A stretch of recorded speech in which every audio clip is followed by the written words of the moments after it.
Assalamualaikum warahmatullahi wabarakatuh. Perkenalkan, kami dari Copa Groups yang beranggotakan saya Diatul Kalbi Faras Diva dari kelas 92 dan teman saya. Dan saya Sukma Satriaji. Ya, di sini kita ingin membahas seputar dunia pendidikan di era modern saat ini. Ya, Satria. Ya, menurut beberapa artikel yang telah saya baca, Indonesia ini berada di peringkat ke-74 dari 79 negara di dunia. Ya. Menurut pendapat dari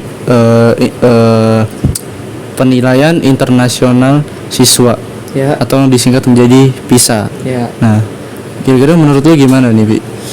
Menurut saya, Indonesia bisa berada di peringkat ke-74 dari 79 negara itu ada beberapa faktor, ya, seperti kurangnya fasilitas yang ada di Indonesia, fasilitas pendidikan tepatnya, dan juga minimnya literasi yang ada di Indonesia. Kita bisa lihat dari beberapa video yang saya dapatkan dari media sosial, ada siswa di SMA yang tidak bisa menjawab pertanyaan dasar seperti 3 kebutuhan primer.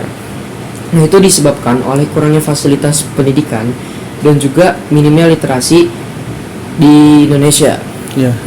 Dan satu artikel lain, Indonesia tertinggal dari 3 negara tetangga di Asia Tenggara, yaitu Singapura, Malaysia, dan bahkan Brunei Darussalam. Nah, kira-kira gimana pendapat lu tentang ini? Nah, dari awal saya yang bilang kalau Indonesia bisa tertinggal pendidikannya itu karena kurangnya fasilitas pendidikan dan juga minimnya literasi minimnya literasi warga Indonesia itu sangat parah.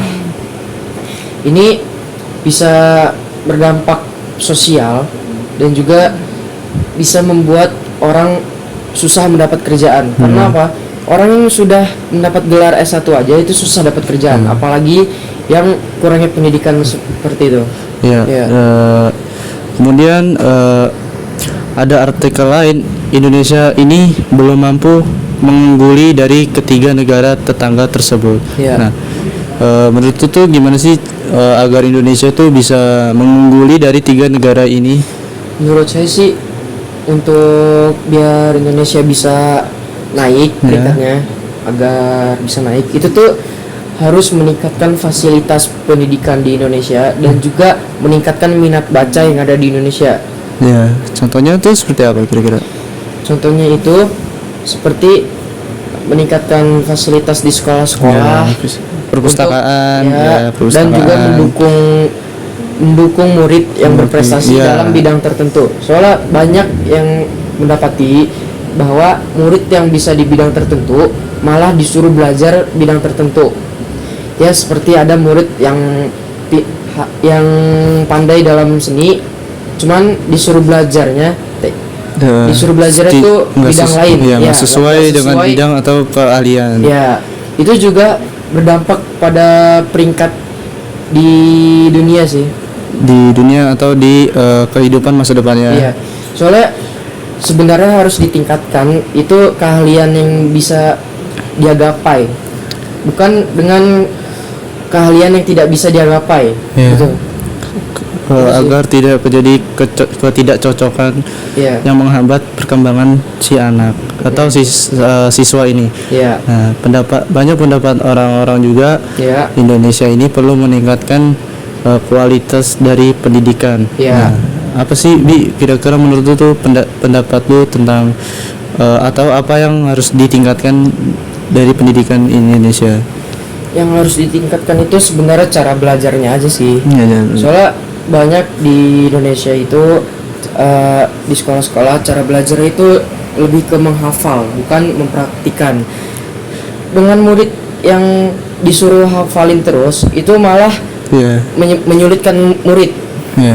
Soalnya apa? Harusnya tuh habis materi, harusnya tuh langsung dipraktikkan agar murid langsung mengerti. Kalau disuruh ngafalin terus, yang ada murid merasa lebih susah untuk mempelajari hal tersebut. Soalnya ada beberapa murid nih, ada beberapa siswa yang kalau ngafalin tuh susah mengerti, tapi kalau praktek malah gampang untuk mengerti, gitu.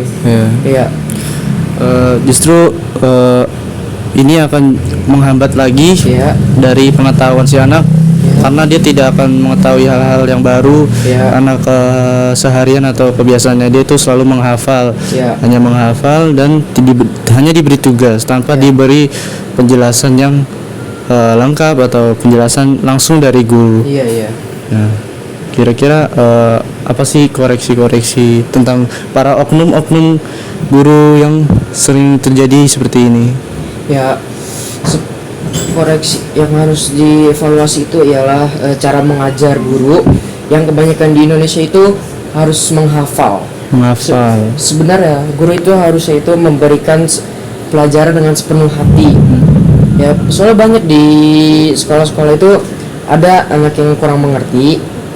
Harusnya tuh dijelasinnya lebih lembut, perlahan dan juga mudah dimengerti. Ya, tapi oknum guru ada yang bahkan memarahi muridnya karena tidak mengerti dan malah memberinya hukuman. Padahal seharusnya itu tidak, dan hukuman itu juga tidak berdampak bagi muridnya, dan tidak membuat trauma. Iya. Atau bahkan ada anak-anak yang justru tidak kapok dan malah menjadi karena memunculkan sifatnya dia itu yang justru malah tidak menyukai guru dan jadi malas belajar. Ya itu sih faktor-faktor yang berdampak bagi pendidikan di Indonesia. Ya mungkin sampai situ saja yang dapat kami sampaikan. Selebihnya kami mohon maaf bila kami dalam bertutur kata yang tidak mengenakan atau bahkan menyinggung.